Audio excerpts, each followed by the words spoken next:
Cover story. വീണുടയുന്ന ജലഗോപുരങ്ങൾ, ചുവന്നൊഴുകുന്ന നദികൾ. ഹാമിദ് അലി വാഴക്കാട്.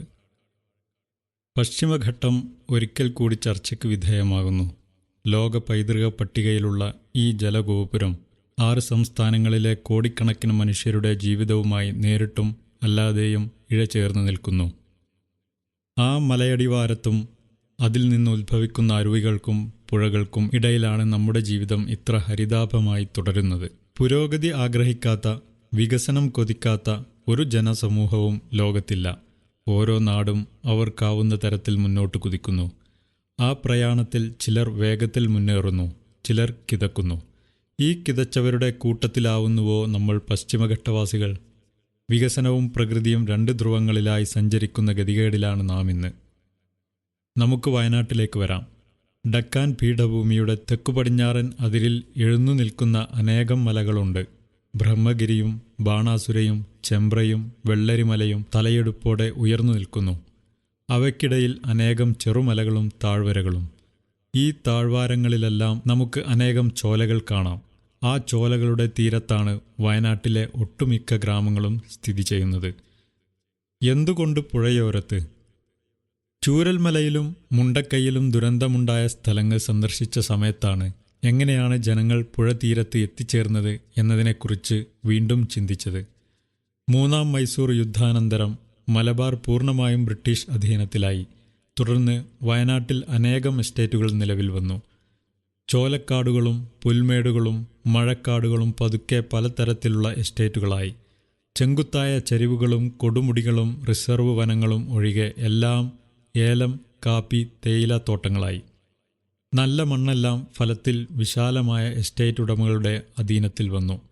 പല ദേശങ്ങളിൽ നിന്നായി ജോലിക്കായി എത്തിയ തൊഴിലാളികൾ എസ്റ്റേറ്റുകളിലെ ലയങ്ങളിൽ ജീവിച്ചു. സമീപകാലത്ത് ഇതര ജോലികളിലേക്ക് വഴിമാറിപ്പോയ യുവതലമുറ കൂടുതൽ മെച്ചപ്പെട്ട തൊഴിലുകളിൽ ഏർപ്പെട്ടു. പലരും സാമ്പത്തികമായി അഭിവൃദ്ധി കൈവരിച്ചു. സ്വന്തമായ വീട് പണിയാൻ ആഗ്രഹിച്ചവർക്ക് പക്ഷേ നല്ല ഭൂമി കിട്ടിയില്ല. കിട്ടിയ ഭൂമിയോ എസ്റ്റേറ്റുകളുടെ താഴ്വാരത്തെ ചെറുപുഴകളോട് ചേർന്നു നിൽക്കുന്ന ഇടങ്ങളായിരുന്നു, വിശേഷിച്ച് സൗത്ത് വയനാട്ടിൽ. മേപ്പാടി അങ്ങാടിയിൽ നിന്ന് മുണ്ടക്കൈ വരെ യാത്ര ചെയ്യുമ്പോൾ കാണുന്ന മിക്ക കവലകളും ഒരു പുഴയരികിലായി നിൽക്കുന്നത് കാണാം. മുറിച്ചു വിൽക്കാനും വാങ്ങാനും പറ്റുന്ന ആകെയുള്ള ഇത്തിരി മണ്ണിൽ അടുത്തടുത്ത വീടുകളിലായി അങ്ങനെ മനുഷ്യർ തളക്കപ്പെട്ടു. ക്യാമൽ ഹമ്പുകൾ. വൻമലകൾക്കിടയിൽ ഒട്ടകത്തിൻ്റെ മുതുകുപോലെ അനേകം മലകൾ സൗത്ത് വയനാട്ടിലെ മേപ്പാടി മുതൽ നിലമ്പൂർ താഴ്വാരം വരെ കാണാം. ജലസമൃദ്ധമായ ഈ മലകൾ അതീവ പരിസ്ഥിതി ലോല പ്രദേശങ്ങളാണെന്ന് വിദഗ്ധർ മുന്നറിയിപ്പ് നൽകിയതാണ്. നിർഭാഗ്യത്തിന് കൃത്യമായ ഒരു രൂപരേഖ ഇതുവരെ പൊതുജനങ്ങളുടെ കയ്യിലോ ഗ്രാമപഞ്ചായത്ത് റവന്യൂ അധികൃതരുടെ കയ്യിലോ ഇല്ല. നാട് മുഴുവൻ പരിസ്ഥിതി ലോല പ്രദേശമാണെന്ന ഒരു പൊതുധാരണയെ ഫലത്തിൽ ജനങ്ങൾക്കുള്ളൂ. അതിനാൽ തന്നെ വിഷയത്തെ ഗൗരവമായി സമീപിക്കാൻ ആർക്കും സാധിക്കാതെ വരുന്നു. മറിച്ച് ഓരോ വാർഡിലെയും കുന്നുകളെയും ചോലകളെയും പ്രത്യേകം പഠിച്ച് വിശദമായ ഒരു രേഖാചിത്രം ഇറക്കിയിരുന്നുവെങ്കിൽ ജനങ്ങൾക്ക് ആവശ്യമായ മുൻകരുതൽ എടുക്കാമായിരുന്നു. ഉദാഹരണത്തിന്, ഇത്ര മില്ലിമീറ്റർ മഴ തുടർച്ചയായി പെയ്യുകയാണെങ്കിൽ അത് അപകടകരമാവുമെന്നും അത്തരം സന്ദർഭങ്ങളിൽ മലമുകളിലെ മണ്ണ് പൊട്ടി താഴേക്ക് കുത്തിയൊഴുകാൻ സാധ്യതയുണ്ടെന്നും ജനങ്ങൾ സുരക്ഷിത സ്ഥാനത്തേക്ക് നീങ്ങണമെന്നും നിർദ്ദേശം നൽകാൻ കഴിയുമായിരുന്നു. എന്തുകൊണ്ട് പറ്റുന്നില്ല? മനുഷ്യർ വസിക്കുന്ന ഓരോ ഇടവും കൃത്യമായി പഠിക്കാൻ ഇന്ന് ശാസ്ത്രീയ സംവിധാനങ്ങളുണ്ട്. സാറ്റലൈറ്റ് മുതൽ റഡാർ വരെയുള്ള ഒട്ടനവധി നൂതന മാർഗങ്ങൾ നിലവിലുള്ള കാലത്ത് പക്ഷേ ദുരന്തം വന്നു ചേരുമ്പോൾ മാത്രമേ നമ്മൾ അത് ഉപയോഗപ്പെടുത്താറുള്ളൂ. അനേകം പഠനങ്ങൾ പശ്ചിമഘട്ടവുമായി ബന്ധപ്പെട്ട് നടന്നിട്ടുണ്ട്.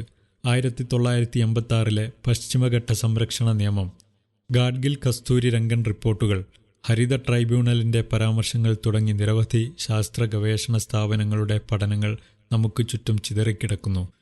കോടിക്കണക്കിന് രൂപ ചെലവഴിച്ച് പഠിച്ചെഴുതിയ പ്രബന്ധങ്ങൾ കടലാസുകളിൽ വിശ്രമിക്കുന്നു എന്നല്ലാതെ ജനങ്ങൾക്ക് ഉപകാരപ്പെടുന്ന രീതിയിൽ ഇതുവരെ അവയൊന്നിനും പ്രയോജനപ്പെടുത്താനായിട്ടില്ല. ഇപ്പോഴും ദുരന്തമുഖത്ത് ഗൂഗിൾ മാപ്പ് ഉപയോഗിക്കുന്നത് കാണാം. മുണ്ടക്കൈ തോടും കള്ളാടിപ്പുഴയും ഗൂഗിളിന് ഇപ്പോഴും ഇരുവഴഞ്ഞിപ്പുഴയാണ്.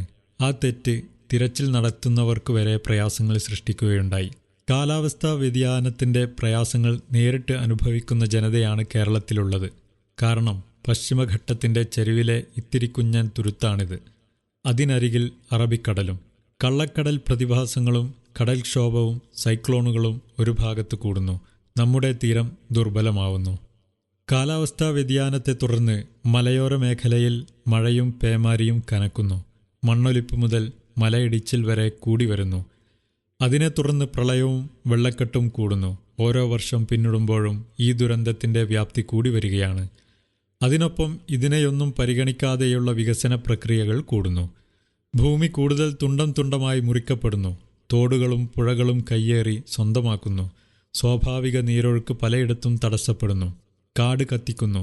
മണ്ണിനെ ചേർത്തു നിർത്താനുള്ള അതിൻ്റെ സ്വാഭാവിക ശേഷി ഇല്ലാതാവുന്നു.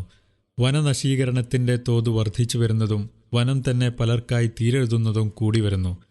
മറുഭാഗത്ത് പരിസ്ഥിതി ലോല പ്രദേശത്ത് പോലും മൈനിങ്ങിന് അനുമതി നൽകുന്നു. ഇതൊക്കെ പരിഗണിച്ചു വേണം നമ്മുടെ പശ്ചിമഘട്ടത്തിലെ മലഞ്ചെരിവിലെ ജനജീവിതത്തെക്കുറിച്ച് പഠിക്കാൻ. ഓരോ മലഞ്ചെരിവിനെയും പ്രത്യേകം സോണുകളായി കണക്കാക്കാൻ ഇപ്പോഴും നമുക്കായിട്ടില്ല. നമുക്കിപ്പോഴും അവയെല്ലാം ജില്ലകളും താലൂക്കുകളുമാണ്. സൂക്ഷ്മ പഠന വിലയിരുത്തലിന് നാം ശ്രമിക്കേണ്ടിയിരിക്കുന്നു. ഓരോ പഞ്ചായത്തിലെയും ജൈവ വൈവിധ്യ രജിസ്റ്റർ നിർമ്മിക്കാൻ നമുക്കായിട്ടുണ്ട്. പൊതുജനങ്ങളുടെ സഹകരണത്തിലാണ് അത് നിർമ്മിച്ചിരിക്കുന്നത്. അതേ രീതിയിൽ ഒരു ഭൂപഠനം വാർഡ് പഞ്ചായത്ത് തലത്തിൽ നടത്തേണ്ടതുണ്ട്. അപകടകരമായ കുന്നിൻ ചെരിവുകളെല്ലാം നീർച്ചാലുകളെയും വെള്ളം കയറി വരാൻ സാധ്യതയുള്ള ഇടങ്ങളെയുമെല്ലാം അവിടുത്തെ ആളുകളുമായി സംസാരിച്ചും വിദഗ്ധരുടെ സഹായത്തോടെയും രേഖപ്പെടുത്താൻ കഴിഞ്ഞാൽ ഭാവിയിൽ അപകട ലഘൂകരണത്തിന് അത് വഴിയൊരുക്കും. വിവിധ ഏജൻസികൾ നിരവധി പഠനങ്ങൾ ഇത്തരത്തിൽ നടത്തിയിട്ടുണ്ട്. അത്തരത്തിലുള്ള പല ഭൂപടങ്ങളും പഠന റിപ്പോർട്ടുകളും വയനാട് ദുരന്തത്തെ തുടർന്ന് പുറത്തു വന്നിരുന്നു. ഏറ്റവും താഴെ തട്ടിലേക്ക് അതൊന്നും എത്തുകയുണ്ടായില്ല. ലോകത്ത് നടക്കുന്ന ഒട്ടുമിക്ക കാര്യങ്ങളെക്കുറിച്ചും ധാരണയുള്ള മലയാളിക്ക് നമ്മുടെ പുഴയൊഴുകുന്നത് എവിടേക്കാണെന്നോ അതിൻ്റെ ഉത്ഭവം എവിടെയെന്നോ അറിയില്ല. അവർക്ക് നമ്മുടെ നാട്ടിലെ മലയുടെ ചെരിവ് എത്ര ഡിഗ്രിയാണ്, പാറയുടെ മുകളിൽ എത്ര കനത്തിൽ മണ്ണുണ്ട്, എത്ര മില്ലിലീറ്റർ മഴ പെയ്യുന്നുണ്ട് എന്നിങ്ങനെയുള്ള കനത്ത ചോദ്യങ്ങൾക്ക് ഉത്തരമുണ്ടാവില്ലെന്ന് ഉറപ്പ്. ഇത്തരം കാര്യങ്ങൾ മുഴുവൻ മനുഷ്യരും അറിഞ്ഞിരിക്കുക എന്നത് ഒട്ടും നിർബന്ധമുള്ള കാര്യമല്ല.